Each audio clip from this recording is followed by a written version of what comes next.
जी राना साहब, शुरुआत तो मैं एक स्टेटमेंट से करूंगी जो आज मैं सुन रही थी। थोड़ा अफसोस भी हो रहा था, सोचने पर मजबूर थी कि आगे क्या होगा। बैरिस्टर गौहर जो है बड़े ही मजबूर नजर आए आज जब उनसे बात कर रहे थे प्रेस के कुछ लोग, और उन्होंने कहा कि देखिए ये भी दिन देखना था कि मुलाकात के लिए जो है वो भीख मांगनी पड़ रही है, और इसके पीछे उन्होंने कहा कि इसकी वजह जो है वो दूसरों के अलावा अपने लोग भी हैं। इस पर क्या कहेंगे आप? देखिए, उनकी जो स्टेटमेंट है वो हालात की गमाजी करती है और उनकी संजीदगी जाहिर करती है कि जो अपने लीडर के साथ और अपनी पार्टी से मुखलिस लोग हैं वो किस तरह दर्दमंदाना अंदाज में बात करते हैं। आप उनके मुकाबले में उन्हीं की पार्टी के नामजद जनरल सेक्रेटरी सलमान अकरम राजा और अलीमा खान साहिबा की गुफ्तगू सुन लें। वो आते ही इस तरह गुफ्तगू करते हैं कि लगता है कि इमरान खान को छुड़ाने का उनका कोई प्रोग्राम नहीं है, कोई सियासी रास्ता दिलवाना ही नहीं चाहते। अब आप ये देख लें कि सुहेल आफरीदी भी उनके साथ हैं, chief minister KP, Aleema Khan और सलमान अकरम राजा के साथ। सलमान अकरम राजा ने इस्लामाबाद के बल्दियाती इलेक्शन कराने के लिए अज खुद नोटिफिकेशन कर दिया और फिर यहाँ के लोगों के एहतजाज पे उस नोटिफिकेशन को ख़त्म करना पड़ा। ये जो जहनी तौर पे ये फैसला है ना, ये इमरान खान स्टाइल में है। इमरान खान वो नहीं है कि वो कर लेंगे तो लोग नहीं बोलेंगे, और सलमान अकरम राजा बिल्कुल उस तरह पार्टी को भी चला रहे हैं और पार्टी के लोगों को भी चला रहे हैं और डांटते डपटते भी हैं। वो मीडिया के साथ भी इस तरह गुफ्तगू करते हैं। बहुत अच्छे वकील होंगे, बहुत अच्छे कानूनदान होंगे, बात करते होंगे, लेकिन अगर जमहूरी रवैया अपनाना है, आपको मैं मिसाल दूं, चौधरी निसार अली खान इस मुल्क के बहुत अच्छे बड़े सियासतदान हैं। वो क्यों आगे नहीं आए किसी भी सियासत में, इसमें कि उनके अंदर अपना, उनको टेम्पो पता है मेरा क्या है, मैं पार्टी को लेके नहीं चल सकता। अपोजिशन लीडर के तौर पे उन्होंने बहुत लोगों को लेके चले, लेकिन जब कभी कोई बात हुई तो वो इसलिए पीछे हटे कि उनका मिजाज ऐसा नहीं था। तो सलमान अकरम राजा का तो मिजाज जमहूरी अंदाज से तो बिल्कुल नहीं है। वो तो डांट डपट के काम चलाने वाले बंदे हैं कि बस जो मैं कह रहा हूं वो कर लो। तो पार्टी के अंदर एक रेजिस्टेंस है। सलमान अकरम राजा के चेयरमैन है बैरिस्टर गौहर, इमरान खान नहीं है, जो पार्टी का स्ट्रक्चर है। लेकिन चूंकि पार्टी इमरान खान ने सलमान अकरम राजा के हवाले कर दी है, लिहाजा वो सुनते ही किसी की नहीं। और ये समझते हैं बैरिस्टर गौहर के जिस तरीके से पूरी पार्टी के मेन जो स्टॉलवर्ड्स हैं उन्होंने इनकी मिन्नत तरला करके इन्हें अयाज सादिक के पास भेजा था और डॉक्टर उज़्मा की मुलाकात हुई थी, और वो ये वाहिद आदमी थे जिनकी गारंटी समझी थी मोहसिन नकवी ने भी, अयाज सादिक ने भी, और डॉक्टर उज़्मा की मुलाकात इस शर्त पे कराई थी कि बाहर आके कोई ऐसा बयानिया ना बनाए कि मसला बने। और इतना बयानिया बना उस मुलाकात के बाद कि DGI SPR को भी सामने आना पड़ा। कोर कमांडर्स की जो कॉन्फ्रेंस हुई उसकी प्रेस रिलीज भी देख लें। तो आज वो क्यों बात कर रहे हैं, मैंने इतना लंबा इसलिए बांधा कि ये तमहीद बांधी कि लोगों को पता चले कि बैरिस्टर गौहर इस आजिजी पे क्यों आए हैं। क्योंकि वो ये चाहते हैं कि उनकी सियासी पार्टी को, उनके लीडर को कोई रिलीफ मिले।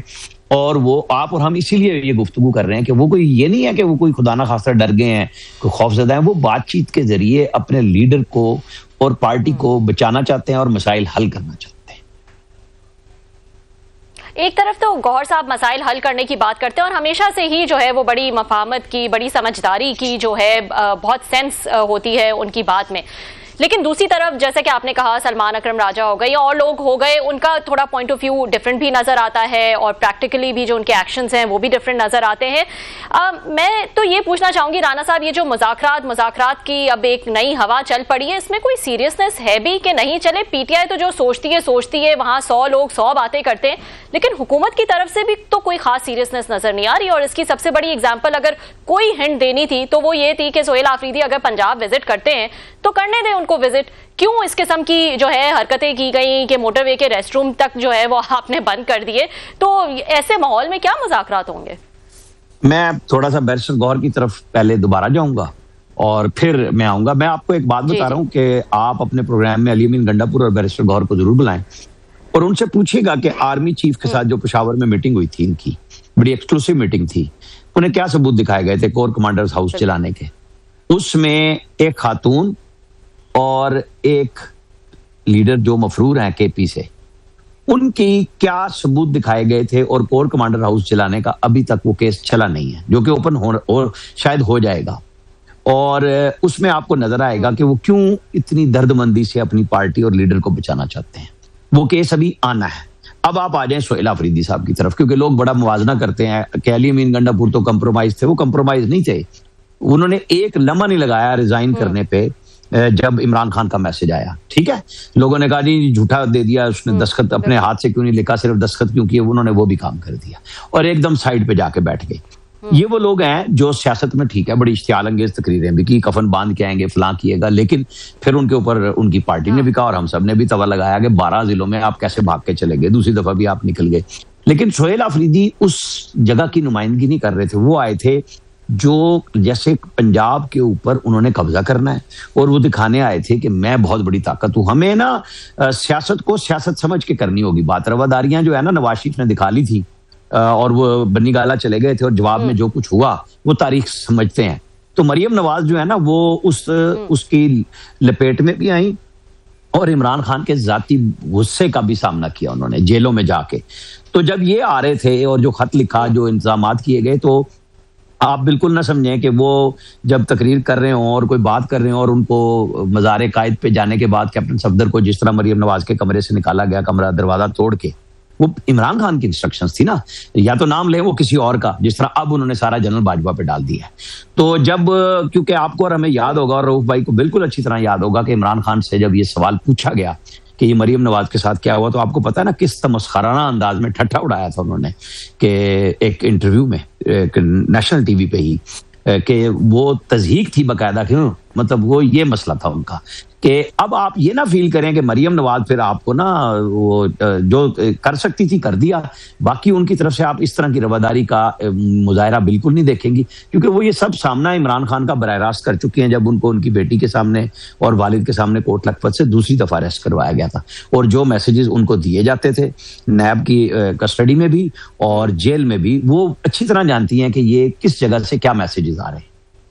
राना साहब बहुत शुक्रिया, आपने बड़ा एक कम्प्रिहेंसिव किस्म का बैकग्राउंड दिया है। जो मौजूदा एक कन्फ्लिक्ट नई चली है चीफ मिनिस्टर साहब के पंजाब जाने पे, मेरे ख्याल आप और मैं उनमें से हैं जो थोड़ा सा ये माजी के इश्यूज और उनको भी समझते हैं, लिहाजा आज की जो कन्फ्लिक्ट है समझ में आती है। आपकी गुफ्तगू सुनकर मुझे जो याद आ रहा था, बेनज़ीर भुट्टो साहब और ये नवाज शरीफ साहब के भी इसी तरह के तल्लुकात थे। बेनज़ीर भुट्टो साहब वज़ीर आज़म थी, नवाज शरीफ साहब पंजाब में 88 के बाद वज़ीर आला थे, वो भी एक टग ऑफ वार चल पड़ी थी, टिट फॉर टैट चल पड़ा था, वो भी उनको रिसीव करने नहीं जाते थे एयरपोर्ट में। बेनज़ीर भुट्टो साहब ने भी उनका जो जोनाथन था, वो मेरा ख्याल शिप था, आपको याद होगा कुछ नाम उसका, इत्तेफाक फाउंड्री का, जी, उन्होंने उनको रोक दिया था। रोज इश्तिहारात छपते थे और एक दूसरे के इसी तरीके से, उस अखबारात की दुनिया थी तो गाली गलौज होती थी। फिर हमने देखा बेनज़ीर भुट्टो साहब आए तो उन्होंने उनको मियाँ शरीफ साहब को उन्होंने गिरफ्तार करवा दिया।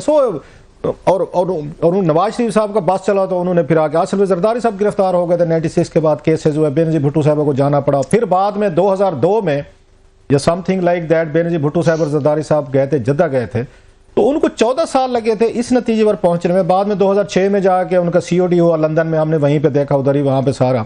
तो क्या इमरान खान साहब और इनको भी मरियम साहबा हूँ या अफरीदी साहब, इनको भी बेनज़ीर भुट्टो साहब और नवाज शरीफ साहब की तरह 14 साल चाहिए, वहीं से शुरू कर रहे हैं? ये मरियम साहबा जहाँ पे नवाज शरीफ साहब ने ख़त्म किया था, आखिर उन्हें रियलाइज़ हुआ, तो अब समझते नहीं, एक सूबे के चीफ मिनिस्टर हैं, उनकी ये ग्रीवेंसेस अपनी जगह पे जो आपने बताई हैं जेन्युइन है, सब कुछ समझते हैं, but once you are a chief minister, अगर आप अभी भी अगर अपने स्कोर सेटल करने में या पोजीशन के मोड में रहेंगे, तो नजर आ रहा है जो आपने भी एक तरह का कमेंट किया कि उनके साथ भी ज्यादती हुई, but once you become the chief minister then you have to act like a bit chief executive, not in a position leader. देखिए, मैंने आपको क्यों नवाज शरीफ का हवाला पहले दिया कि वो बन्नी गाला चले गए थे, ये रवादारी का इजहार था। आपको याद है एक ही दफा उन्होंने कहा कि मुझे मौलाना फजलुर रहमान की वो बात मान लेनी चाहिए थी जब उन्होंने कहा था 2013 में PTI को गवर्नमेंट KP में न दे। ये सियासी रवादारी का इजहार था। ये COD के कुछ आपको नजर आ रहे थे असरात कि नवाज शरीफ और बेनज़ीर भुट्टो जो लड़ते लड़ते कहाँ पहुंचे, COD किया और लेके आए, और फिर वो उसी का इजहार था कि चलें, अगर एक लीडर बन रहा है, उसकी पार्टी अक्सरियत में आई है, हुकूमत बनाने की नहीं थी अक्सरियत में, वो रोकना चाहते तो वो रोक सकते थे, उन्होंने नहीं रोका। फिर वो धरने की तमाम तर इंफॉर्मेशन होने के बावजूद कि कौन पीछे है, जनरल जहीर हैं, कौन है, फलां है, डिमका है, इसके बावजूद वो बन्नी गाला गए।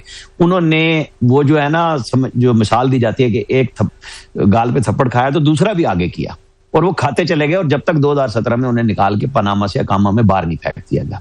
मैं मरियम नवाज को मिला हूं 4-5 दिन पहले, मुझे सारी सिचुएशन का इल्म है कि वहां, मैंने इसीलिए ये बात कही है कि जब जिस पे बीतती है ना, तो उन्होंने, आपको ये समझना चाहिए कि कौन किस तरह प्ले कर रहा है। इमरान खान अगर फील्ड मार्शल के बारे में अभी भी तज़ीक आमेज जुमले फेंकते हैं, कसते हैं, मरियम नवाज का वो तमस्खुर जाती तौर पे भी उड़ाया करते थे। मैं बिल्कुल कतन ये नहीं कह रहा कि वो बदला ले रही हैं, उन्होंने उनके साथ वो किया है कि जी ठीक है, फिर आप आए हैं ना सियासत करने के लिए, और आप कोई सियासत इस तरह नहीं करने आए, आप ये दिखाने आए थे कि पीटीआई पंजाब को मैं जगा रहा हूं। तो मुझे आप सच्ची बात बताएं कि कहां से लोग आ गए थे, हजारों लोग कोई लिबर्टी में आ गए थे?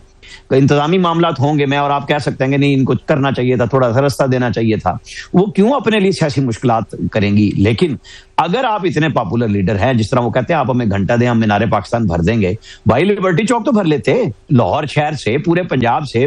वो तो कितने दिनों से दावत दे रहे थे कि मैं लाहौर आ रहा हूं, मैं लाहौर आ रहा हूं, जिस तरह अभी जाने से पहले, लाहौर से निकलने से पहले कराची का कह गए। तो भाई लोग तो आपके आते और आप और हम दिखाने पे मजबूर होते, बताने पे मजबूर होते कि जी इतने हजार लोग आए थे और उनको पुलिस ने डंडा डोली की, फलां जगह पे रोक लिया। लोग तो नहीं निकले लाहौर में, मुझे तो कोई ऐसी रिपोर्ट नहीं मिली। आप अपना ही ग्रुप लाए, आप अपने ही करके काम करते चले गए आपने। और जो बात मैंने तज़हीक आमेज बात की जो मरियम नवाज के ऊपर इमरान खान ने किया, वही कुछ उनके वजीर ने किया। सवाल एक साफी कर रहा है और बड़ा पक्का साफी है, आप उसके सवाल को गलत कहें, जो मर्जी कहें, लेकिन वो किसी की कहने पे सवाल नहीं करता। उनके लोगों ने वीडियो चढ़ा दी कि वो हर एक को तंग करते हैं। बिलाल मोहसिन, अगर मुझे नाम ठीक याद है, मैं तो कभी मिला भी नहीं, तो उसका जवाब मरियम नवाज को दिया ना। तो हाँ, मोहसिन बिलाल, तो उसका जवाब मरियम नवाज को क्यों दे रहे हैं? ब्लेम किसको दे रहे हैं? किसी ने कहा कि ये फलां के साथ है? वो तो हर एक को यही सवाल करता है और हर बंदा तंग था उनसे। तो मेरे ख्याल में उनकी जस्टिफिकेशन सोहेल आफरीदी, मीना खान आफरीदी और इनके साहब आपकी बात में वजन है, मान ली बात आपकी में वजन है, लेकिन इसमें दो चीजें हैं। फिर तो वो जो चाहते थे वहां पे चीफ मिनिस्टर खैबर पख्तूनख्वा या उनके साथ जो आप बता रहे हैं लोग आए थे कि वो एक उनको इस तरह की एक हॉस्टिलिटी की जरूरत थी, just to show the people के देखे हमारा पंजाब में कैसे हमारे साथ यहाँ सलूक किया जा रहा है। और बैक होम वो खैबर पख्तूनख्वा में, आपको पता है Punjab versus Khyber Pakhtunkhwa centuries old, एक रेवलरी भी रहती है फॉर सर्टेन अदर रीजन। तो वो तो उसमें कामयाब रहे हैं, जो वीडियो बनाना चाहते थे, जो क्लिप्स उनको चाहिए थे, जो गुफ्तगू सुनानी थी, लोगों को बैक होम बताना था अपने वोटर्स को, स्पेशली खैबर पख्तूनख्वा में यूथ को, कि ये देखें ये हम पंजाब जाते हैं और हमारे साथ ये सलूक होता है। तो वो तो उसमें कामयाब रहे। और मरियम साहिबा ने उनकी तवक्कुआत के मुताबिक ही उनको रिएक्शन दिया है। रिएक्शन मीन्स के उनकी एडमिनिस्ट्रेशन ने दिया है। तो मेरा तो ख्याल है उनको सीएम साहब को एक उनको थैंक यू का लेटर भेजना चाहिए था, रादर दैन उन्होंने इतना बड़ा उन्होंने कंप्लेन लेटर भेजा 2 पेजेस का। उनका मकसद तो हल हुआ है उनका, सीएम साहब का। आपकी बात बजा है। मैंने आपको वो बताया जो सियासी तल्ख हकाइक मौजूद है सामने, कि आप रवादारी का इजहार पीएमएलएन की उस साइड से जो बात मैंने सुनी और जो मैं मिल के आया हूं, जो मैंने बातचीत की है, मैं नहीं समझता था कि वो कोई भी रास्ता इस तरह देंगे कि आप अपने लिए दूसरा गाल पेश कर देंगे। आप गालियां देते हुए आए और गालियां ही देते रहे पूरे दौरे में। उन्होंने सोशल मीडिया पे दौरे को कामयाब कर लिया। ओके, आप कहें कि जी केपी में कर लिया, लेकिन किसी पश्तून को कोई गाली पंजाब ने नहीं दी, किसी केपी के बंदे के वाले से कोई तस्दीक नहीं किया। आमिर भाई बात काट रहा हूँ, जब उनकी एक इंतहाई अहम उनकी मिनिस्टर साहिबा जो हैं वो ये ट्वीट करेंगे या प्रेस कॉन्फ्रेंस में कहेंगे please correct me if I am wrong, कि जरा मंशात लाने की इजाजत नहीं होगी, तो व्हाट डज इट मीन? वो तो मिनिस्टर साहिबा खुद कह रही हैं। देखें, आपको याद होगा अता तारड़ साहब ने पहली प्रेस कॉन्फ्रेंस की थी सोहेल आफरीदी की नामजदगी पे, कुछ याद है आपको? जी जी, और उन्होंने क्या क्या बातें की थी। तो लिहाजा आप एक पॉलिसी समझ लें कि सोहेल आफरीदी के लिए कोई रियायत कहीं पे भी मौजूद नहीं है। मैं अच्छाई और बुराई की मैंने आपको मिसालें दे दी कि लीडरशिप ने जो कुछ पीटीआई ने अपने दौरे इख्तिदार में किया, आज उसको वो भुगत रहे हैं। अभी बैरिस्टर गौहर, असद कैसर को आप गिन लें, आप आमिर डोगर को गिन लें, आपके इलाके के मुल्तान से हैं जहां से आप पढ़ के आए हैं, मतलब वो लोग सारे इस बात पे आ रहे हैं कि भाई हमें रास्ता बनाना चाहिए सियासत में महाजराई किस हद तक ले जाएंगे आप अपने लीडर को 2 साल से ज्यादा हो गए जेल में रख के, उनको हकाए कि कोई नहीं बता रहा। साहब आपने अच्छा पॉइंट, लेकिन मुझे थोड़ी सी हो रही, मतलब we are back to square one के हम 80s और 90s की पॉलिटिक्स में बड़ी मुश्किल से वो कहते हैं बड़ी मुश्किल से इन्होंने जेलों से, जलावतनियों से, सजाओं से, एक दूसरे को मार कुट करके, एक दूसरे के वालिद हस्बैंड को जेलों में डाल डूल के इतने सख्त लेसन सीखे इन तमाम लोगों ने, जरदारी साहब ने, बेनजीर भुट्टो साहबा ने, नवाज शरीफ साहब, सब ने सीखे।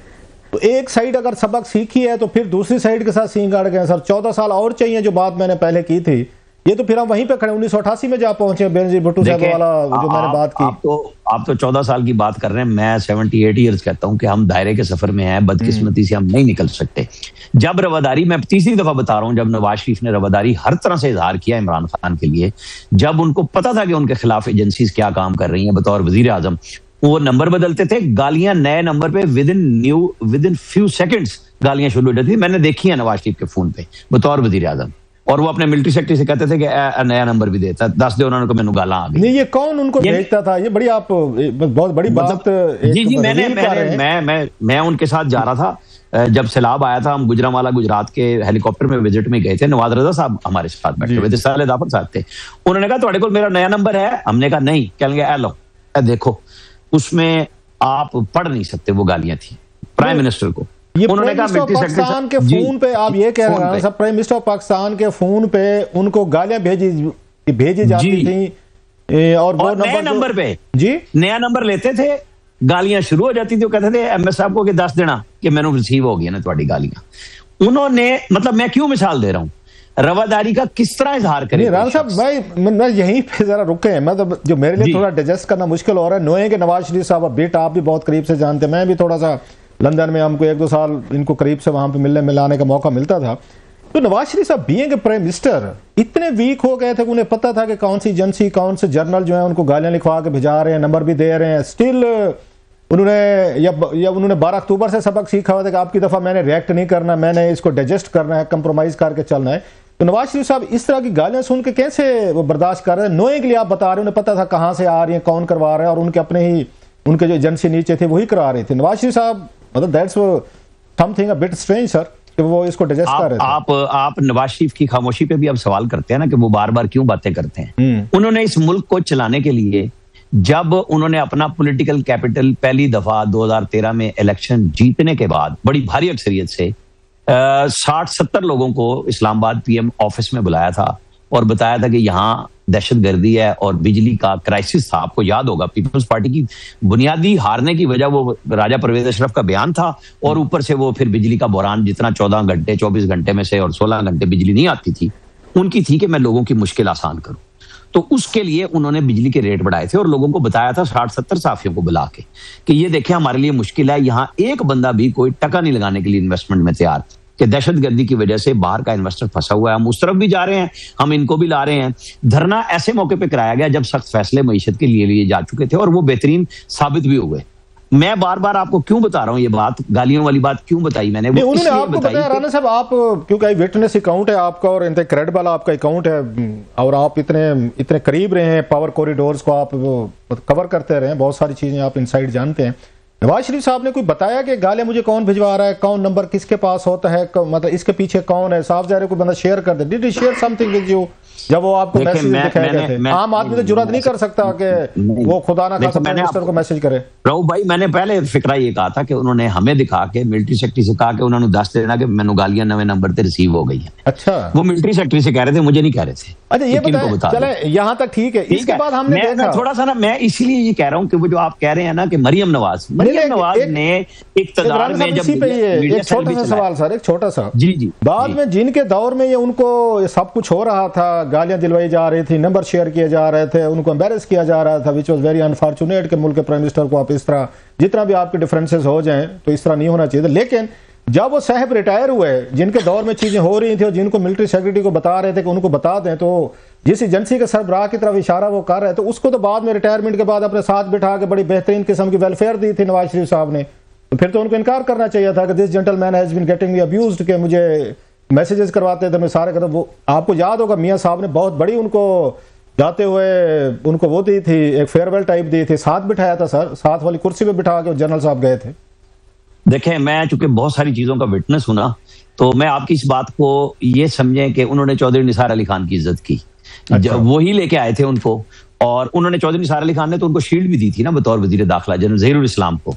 और नवाज शरीफ ने, आपको पता है नवाज शरीफ ने तो बेहतरीन डाइन आउट किया था, या जो भी लफ्ज बोलेंगे आप, जनरल राहिल शरीफ को, सारे कोर कमांडर्स आए हुए थे, सारे लेफ्टिनेंट जनरल थे, याद है? जी जी। क्या उनको नहीं पता था कि कौन कह रहा था कि जाने की बातें जाने दो, और कौन कह रहा था बैकग्राउंड में कि मुझे फील्ड मार्शल बना दें, मुझे फलां कर दें, और आखिरी दिन भी उनकी पूरी ख्वाहिश थी।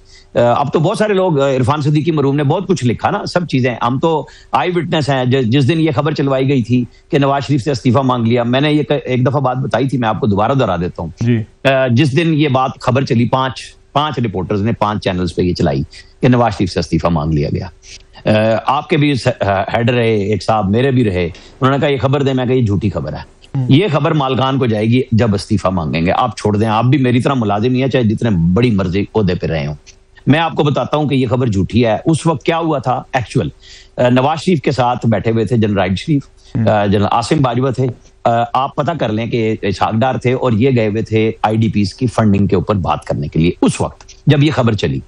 और उसी वक्त खुर्शीद शाह, फजलुर रहमान साहब, जो पूरी मुश्तरका पार्लियामेंट के इजलास भी चल रहे थे उन दिनों में, आपको याद होगा, और वो उन्होंने कहा जी आप जनरल साहब डार साहब से मीटिंग कर लें, मैं जरा अपोजिशन वालों से मिल लूं। डार साहब ने वो देख के ना स्क्रीन पे कि ये जनरल साहब देखें क्या खबर चल रही है, उन्होंने आसिम बाजवा साहब से कहा, आसिम बाजवा साहब मौजूद है, आप पूछ लें उनसे ये वाकया, ठीक है, कि ये इसकी तरदीद करें। उन्होंने अस्करी दराय से तरदीद की। 5 मिनट बाद जनरल राइड शरीफ ने खुद देखा, उन्होंने कहा भाई अपने नाम से करो तरदीद इसकी। वो खबर डाई डाउन हो गई। किस तरीके से वो लेके चले कि इस मुल्क को वो चलाना चाह रहे थे, वो क्यों खामोश हुए आप? अच्छा नहीं, उसके इस्तीफे की बात रन साहब आप और हम जो रन साहब आपके पास करते हैं, एक सेकंड, जो हम बार बार बात करते हैं ना कि जी वो बड़े दौरे करते थे वेस्ट एशिया के, भाई वेस्ट एशिया ने फेटअप से आपको निकाला इन्हीं दौरों की वजह से कि नवाज शरीफ ने तो पहली दफा में उनको तस्लीम किया था, फिर जब वो जा रहे थे तो वो पाकिस्तान के लिए काम कर रहे थे, इधर से गालियां। वो एक और एरिया है एफटीएफ वाली बात, अब 120-22 दौरे वो एफटीएफ के लिए तो नहीं हो रहे थे, 20-22 दौरे लंदन हो रहे हैं। बताया, मुझे पता है आपकी दुखती रह गई ये दौरे, लेकिन मैंने आपको रिपोर्टर, मैं भाईजान मैं रिपोर्टर हूं, मैं तो वो बता रहा हूं कौमी असेंबली में डिटेल्स आती रही है बात को। हाँ मैं भी मेरा को खुदा ना खासा कोई किसी के साथ जाती दुश्मनी तो नहीं है ब्रदर। रो भाई मजा तो यही आता है ना कि मैं आपको पढ़ता हूं, मैं आपको सुनता हूं, तो मैं बात कर सकता हूं ना। Sure, of course sir, of course. अच्छा आपने भी बात की इस्तीफे की बात की, तो आपको याद होगा कि इस हवाले से ये कहा गया था, खबरें सामने आई थी बड़ी क्रेडिबल, के मलिक रियाज साहब को ये जनरल जहीरुल इस्लाम साहब ने धरने के दिनों में नवाज शरीफ साहब के पास भेजा था कि जाएं उनका आप उनसे इस्तीफा मांगें कि फिर इस्तीफा देंगे तो धरना खत्म होगा। ये तो बातें अब सामने भी आ चुकी है, इनको वेरीफाई भी किया जा चुका है। मैं इसका पूरा हिस्सा सुना देता हूँ। जी प्लीज। जिन साहब को भेजा था ना वो गए थे डार साहब के पास, वो प्राइम मिनिस्टर के पास नहीं गए थे। उन्होंने कहा जी ये कर लो वरना सवेरे तख्ता उलट जाना है, ठीक है। अच्छा, ये मैसेज है। उन्होंने प्राइम मिनिस्टर को फोन किया, उन्होंने कहा डार साहब मैं सोया हां ते तुसी भी सो जाओ। अच्छा, ये जवाब दिया था। अच्छा ये बात पक्की है कि ये बात पक्की है कि रियाज मलिक साहब गए थे, ये बात पक्की है कि वो डार साहब के पास गए थे। अच्छा, वैसे यूजुअली उन्हीं का कहा जाता है सारा बात। हाँ, मैं आपको वो बता रहा हूँ कि क्योंकि मलिक साहब के पास एक तीसरा शख्स भी बैठा था ना, तो वो मुझे तो उसी वक्त पता चल गया था। वो किसी की चिड़िया थी तो हमारी भी चिड़िया उस घर में मौजूद थी। आपके पास बाज थे सर, बाज थे, बगले थे, वो क्या कहते हैं हमारी साइड। तो हम इसलिए बता रहे हैं कि वरना मैं ना तरदीद करता। ये तो है ना आम कि जी वो चले गए थे और उन्होंने डार साहब को कहा था, वो प्राइम मिनिस्टर के पास बिल्कुल नहीं गए थे। जी मलिक साहब दुबई में, आप पूछ लें। मेरी और राना साहब की बहस जरा लंबी होगी, आपके दरमियान में कोई सियासी सवाल करके हम दोनों को बराबर पे चढ़ा दें। मैंने तो बहुत एंजॉय की जो है बहस। जाहिर है जो है इतना लंबा एक्सपीरियंस है राना साहब का भी और क्लासरा साहब का भी, तो मैं तो ये स्टोरियां जो है वो बहुत ज्यादा एंजॉय करी थी। अब थोड़ा सा जो है वो प्रेजेंट पर मैं ले आऊं आप दोनों हजरात को, तो ये बताएं कि जहां एक तरफ राना साहब बड़े आप इन्फॉर्म रहते हैं, एक तरफ मुज़ाकरात की बातें हो रही हैं, दूसरी तरफ मैं सुन रही थी सोहेल आफरीदी साहब ने कहा मज़ाहमत होगी तो मफाहमत होगी, मरियम नवाज साहिबा का ही जो है वो जुमला दोहरा रहे थे वो, तो होगा क्या? एक तरफ मुज़ाकरात की बहुत सीरियस बातें हो रही हैं, ऐसा लग रहा है बहुत प्रोग्रेस भी हो रही है, एक नई हवा चल पड़ी है, दूसरी तरफ वो ऐसी बातें कर रहे हैं मज़ामती। आपके ख्याल में दोनों ऑप्शंस में से क्या मटीरियलाइज होगा? आपने बड़ा मजे का सवाल किया और मुझे फिर हिस्ट्री याद करा दी। मरियम नवाज ने जब ये फिक्रे कहे, उनके ऊपर पाकिस्तान के नेशनल टीवी चैनल्स पे आने पे पाबंदी थी और वो सोशल मीडिया पे काम करती थी। नवाज शरीफ ने 2 दफा बयान दिया ना जनरल बाजवा और जनरल फैज का नाम लेके, उन्होंने लोगों को उकसाया था कि जाके मेरी वजह से, और उन्होंने कहा था कि मुझे दोबारा पकड़ोगे तो मैं यही कुछ करूंगा जो 9 मई को किया था। उन्होंने 26 नवंबर कराया था। क्या मरियम नवाज ने या नवाज शरीफ ने कभी इस तरह की कोई गुफ्तगू की जो पूरी पीटीआई कर रही है और आज भी कर रही है? लाहौर बैठ के सोहेल आफरीदी ने कहा कि ये तो अस्करी और विफाक के इदारे हैं जो सारी स्मगलिंग करा रहे हैं, ये जो लोग आ रहे हैं, तो कोई उन्होंने पीछे हटे हैं। एक होती है सियासी मुजाहिमत, वो कर रही थी मरियम नवाज, जिसके जवाब में मुफाहिमत भी हुई। अब आप कर रहे हैं इदारे से बराह रास्त लड़ाई, नीचे से 2 बंदे कहते हैं मुफाहिमत कर लो। आपके ख्याल में वो DGISPR ने मजाक में प्रेस कॉन्फ्रेंस की और कोर कमांडर्स जो कितने अरसे से डिजिटल दहशतगर्द कहना बंद हो गए थे, आपको याद होना चाहिए कि ये प्रेस कॉन्फ्रेंसों का ये जो कोर कमांडर्स की कॉन्फ्रेंस होती थी उसके जवाब बाद में एक प्रेस रिलीज इशू होती है हमेशा, और उसमें कहा जाता था डिजिटल दहशतगर्दों से हम निपटेंगे। बहुत खामोशी रखी, इदारों ने बहुत रास्ता दिया, वो भी अपनी इंतहा पे पहुंचे हुए हैं कि जी आपने कोई तस्दीक का रास्ता छोड़ा हुआ है। साहब उसकी वजह शायद इसलिए भी थी कि डिजिटल दहशतगर्द का उन्होंने नहीं कहना शुरू किया, क्योंकि पीटीआई और उनके जो हामी थे डिजिटल पे, उन्होंने जब पाकिस्तान इंडिया की वार हुई तो उसमें बहुत सारी सपोर्ट आई वहां से, और उन्होंने उस वक्त उनके साथ खड़े होकर लड़ा। सर इस तरह ना करें, इस तरह बेल आउट ना करें रहू भाई, आप बेल आउट नहीं कर रहा, जो उनका दावा है मैं बता देता हूं, मैं उस पे भी आ जाता। देखे ना, इमरान खान का अपोजिशन लीडर कौन था? उमर अयूब। वो कह रहा था इन्होंने बेच खाए हैं, इन्होंने यूक्रेन को गोले दे दिए हैं, इनके पास तेल के पैसे नहीं है, जो जनरल बाजवा इनके दौर में कहा करते थे हमारे पास लड़ने के नहीं है। ये अपोजिशन लीडर ने ऑन द रिकॉर्ड बात कही, पब्लिकली तज़हीक की पाकिस्तान की। उनकी बहन इमरान खान की, वो कहती हैं ये मिले हुए मोदी से, और इनका पूरा सोशल मीडिया वहां खड़ा था। जब पड़ा ना छित्तर किसको? इंडिया को, ये सारे के सारे वापस हुए हैं सोशल मीडिया अकाउंट्स। उनको समझ नहीं आ रही थी कि ओ हो ये तो पाकिस्तान जीत रहा है भाई, ये उसके बाद आए हैं। बहुत अच्छी बात है, आ गए थे, रास्ते पे आ गए थे। राणा साहब आप थोड़ा सा डिफरेंशिएट तो कर देना सर। राणा साहब थोड़ा सा, अवाम ने उस दिन शो किया था जिस दिन मिसाइल लगा ना, जब चकलाला बेस पे, नूर खान बेस जिसे कहते हैं, जब झंडे लेके ना पाकिस्तानी, उस मिसाइलों की दौड़ में जब ड्रोन आ रहे थे लोग डरे नहीं, इनको समझ आ गई कि हम गलत साइड पे चले गए। राणा साहब थोड़ा सा तो बेनिफिट ऑफ द डाउट देना उनको, वो जो डिजिटल पे मतलब सोशल मीडिया नौजवान है कि यहाँ पे अलीमा खान साहब या उमर अयूब साहब, उनको साइड पे करके वो बयानात वाकई आए थे, अनफॉर्चुनेट ऑफ कोर्स, लेकिन एक आम आदमी मतलब अपने पाकिस्तान से, अपने मुल्क से, अपनी उनसे तो मोहब्बत रखता है। वो इंडिया के अगेंस्ट जब इस तरह की किसी भी मुल्क के खिलाफ होगी तो वो तो खड़ा होगा अपने फोर्सेस के अगेंस्ट, चाहे उसको जितनी भी रिजर्वेशन क्यों नहीं होंगे अपने एस्टेब्लिशमेंट पे। तो वो तो क्रेडिट देना थोड़ा सा, वो जो यूथ थी, नौजवान थे, उन्होंने कम अज कम वहां पे तो इस मामले में मेरा ख्याल है उन्होंने फॉलो नहीं किया फिर उसको, बल्कि आप उन्होंने उमर अयूब को और उन अलीमा खान साहब को फॉलो नहीं किया। नहीं, मैंने जब कहा ना कि इस तरह बेल आउट ना करें, आपने सोशल मीडिया का लफ्ज यूज किया था, मैं सोशल मीडिया की कर रहा हूं, आम यूथ की नहीं बात कर रहा, आम पीटीआई के सपोर्टर की बात नहीं कर रहा, मैं उनकी बात कर रहा हूं। मैं सोशल मीडिया पे बैठ के पाकिस्तान से बाहर और लोकल, आपको और हमें गाली देना उनका फर्ज है, और $7 कमाना उनका पेशा है, इसके अलावा कुछ नहीं है उनके पास। वो आज भी इमरान खान को जेल में रख के रोजाना की बुनियाद पे अपने डॉलर गिराना चाहते हैं। डॉलर गिराने से मुराद अपने अकाउंट में, ऐसे नहीं। तो ये जो मैं आम आदमी की बात कतई नहीं कर रहा। सही, ये बताएं ना राणा साहब कि मैं आपसे जानना चाहूंगी कि क्या होगा, मतलब तहरीक चलेगी या मुज़ाकरात होंगे, या तहरीक का प्रेशर डाल के मुज़ाकरात जो है वो करने की स्ट्रैटेजी है क्या? मेरे ख्याल में जो कुछ लाहौर में इनके साथ हो गया हुआ है सियासी तौर पे, वो तो मज़ाहमत वाली कहानी तो आप समझे ओवर हो गई है। आप अपने ही लोगों, अपने ही सूबे में, आपको पता है जब पंजाब और लाहौर और पेशावर और केपी का मुवाजना शुरू हुआ है तो आपको पता है 90% उन्होंने उन प्रोजेक्ट्स की वीडियोस लगाई हैं जिनका आज जवाब, आज सारा दिन ये बहस हो रही है कि हमने ये किया, उन्होंने कहा नहीं ये अकरम दुरानी ने किया, ये नवाज शरीफ ने किया, ये ANP ने किया। उनके पास जवाब में यूनिवर्सिटियां और मेडिकल कॉलेजेस नहीं है कि उन्होंने वही काम किया जो लाहौर में बैठ के उन्होंने बांग्लादेश की खालिदा ज़िया मरहूमा के अल्लाह बख्शे ने, आज उनकी डेथ हुई तो उनके बेटे के आमद पे जो जलसा हुआ था ना, उसकी तस्वीर लगाई आपने और हमने देखी ना। कुछ लोगों ने फिर डिलीट भी की और कुछ लोगों को शर्म नहीं आई कि अब तक डिलीट भी नहीं की अपने अकाउंट से। तो ये ना कहें कि वो सियासी तौर पे मज़ाहिमत के काबिल रह गए हैं। कोशिश करें, लास्टली की तरफ है। लास्टली सर, आप क्योंकि इनसाइड स्टोरीज होती हैं, अभी हमने देखा यूएई के प्रेसिडेंट साहब जो हैं वो आए थे पाकिस्तान, शायद अभी भी यहाँ पे मौजूद हैं। पहले हम ये देख रहे थे कि शायद यहाँ एरियल शो होगा, उनको एयर या सैल्यूट दिया जाएगा, प्राइम मिनिस्टर हाउस आएंगे, मुझे सारी 2-3 दिन तैयारियां होती रही हैं। ऑल ऑफ सडन पता चला है कि वो नूर खान यार बेस पे हैं, वहीं मुलाकातें हुई, वहीं से वो चले गए, फिर वहाँ पे मैं रहीम यार खान अभी शायद प्राइम मिनिस्टर पहुंचे हुए हैं।